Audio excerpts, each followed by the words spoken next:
Andrew Summers here, coming at you with a description video for my VN4 Scout car. Now, this is a build that's been sitting on my shelf for quite a while, and I've just never really gotten to take a video of it until now.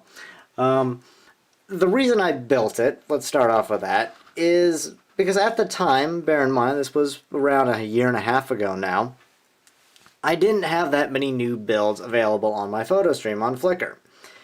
And you know, you gotta keep things spiced up, you gotta putting out new content in addition to the revisions you do for builds.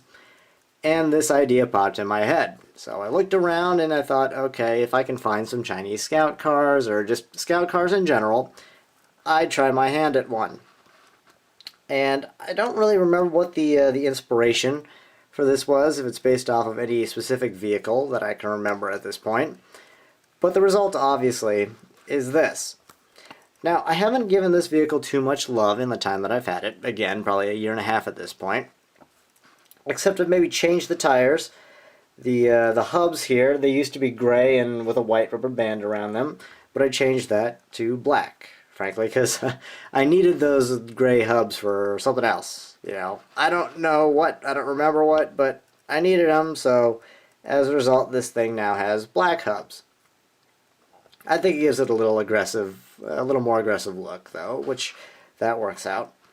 But my favorite part of this build, and you've probably recognized this or noticed this feature, is the angled sides.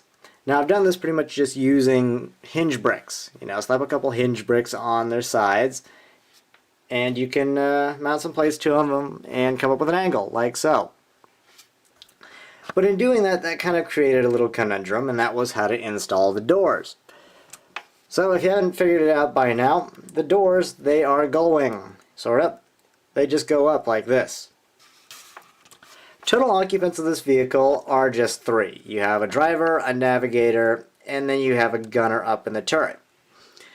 Now, the gunner, right now he's in a standing position, so he can use the machine gun.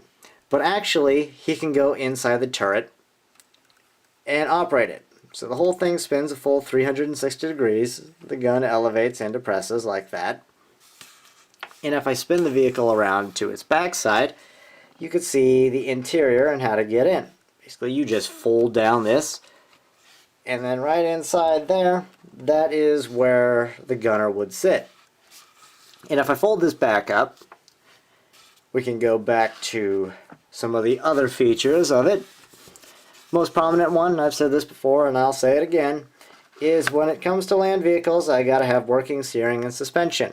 So the front wheels, they steer like so, and then the suspension on the front wheels allows it to have a good bit of travel, as well as the suspension on the rear wheels.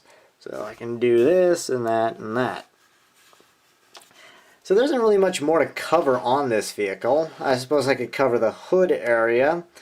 The hood area, you know, you can notice there's a little bit of an angle going on there, and I used hinge plates to do that. Nothing too special right there. The windshield design is just made using panel pieces. So trans black panels. I think they work very nicely for the overall shaping of this vehicle.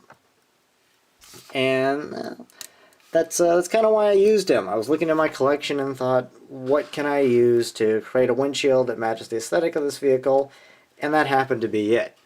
Now, I don't exactly think you're going to get that great visibility. I mean, look at this chunky A-pillar right here, but hey, it's a military vehicle, and that's just how things work. And if you heard that ding in the background, or those two dings in the background, that was a notification on my tablet. I should remind myself to turn off all notifications when I'm doing videos.